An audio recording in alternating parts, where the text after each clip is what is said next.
In the United States, about 1 in 5 adults is currently providing unpaid health or supportive care to someone they love. An aging parent, a sick spouse, or a child with a disability. Caregiving comes in all forms and it can be both rewarding and very stressful. About 40% of caregivers leave their jobs to have more time to care for a loved one, and about half of all caregivers feel they have no choice about taking on the responsibilities.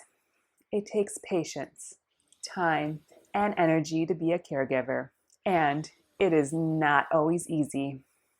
Join me this week as I discuss 5 tips on how to provide the best care possible to your loved one. And stay tuned until the end when I discuss my own personal experience with a very dear caregiver.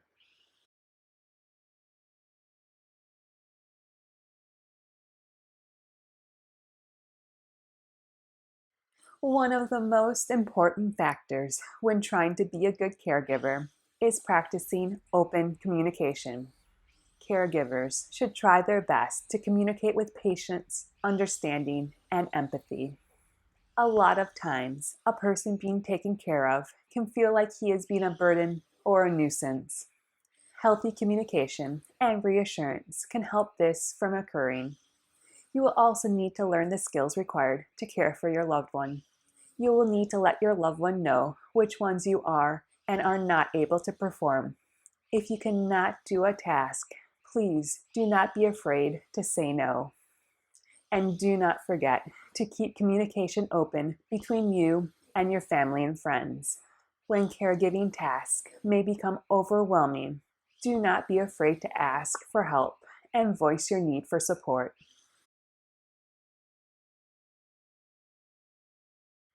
When you constantly have to tend to someone who is ill, it is easy to forget about your own needs. Some caregivers are so overwhelmed they are unable to take time for their own families or hobbies.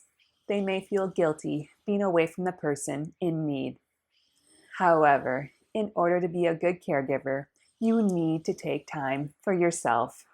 Prioritizing your own health is crucial for both you and your loved one.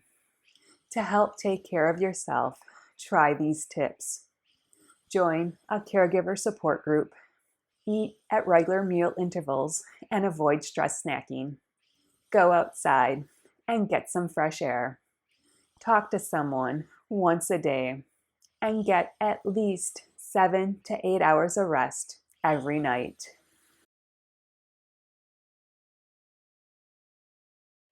Being patient is important in 2 ways. First, it is helpful to be patient with yourself. You will make mistakes. All humans do. But remember, you are trying your best, and no one is perfect.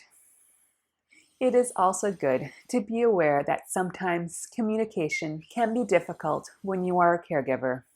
Your loved one who is going through a hard time might say or do things that are hurtful to your feelings. In that situation, try your best to be patient and empathetic and do not take things personally. It may also be painful or frustrating to see your loved one unable to take care of himself the way he once used to. Viewing these situations with a lens of understanding and acceptance can be a way to battle the discouragement. It is also extremely useful if you learn about the medical condition your loved one has and what to expect in terms of symptoms and prognosis.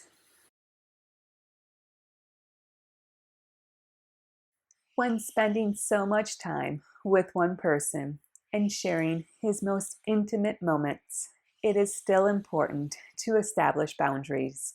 These boundaries include you knowing your own limitations and what you are comfortable doing for that person. If you are uncomfortable doing a certain task, it is okay to say no. Boundaries also apply to the person receiving the care. How does he wish to be cared for? What are his likes and dislikes? These boundaries will allow both people to be happier. When things may become overwhelming, take time to pause and reflect on why you're doing what you are doing. At the core of being a caregiver is love and empathy. Caregivers love and want the best for the person they are with. You can use that compassion to keep you motivated through hard times and carry you through each day.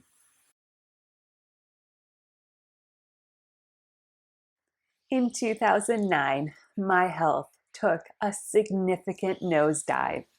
One minute, I was pursuing my dreams. The next, I was unable to get out of bed. My mom began assisting me. First, she started getting me something to eat or drink from the kitchen. Then, she began going to the pharmacy to get my prescriptions and driving me to medical appointments. Little by little, my mom became my caregiver. As the years have gone by, I have felt very guilty. I am such a heavy burden on her. I try to do as much as I can, but as my health has deteriorated, my needs have increased. Several weeks ago, when I was extremely sick with sepsis, my mom posted online how sad she was I was in the hospital. She was lonely and could not wait for me to get discharged home. Reading her words brought a smile to my face. After feeling as though my needs often dictate her life, I now realize love carries her through all these tasks. She cares for me deeply and would be miserable if our lives parted ways. What a blessing all my medical challenges have been. It has brought my mom and I closer than we have ever been before. Thank you so much for joining me. Please remember to like and subscribe down below. I hope you have a great day and a wonderful week. Bye-bye.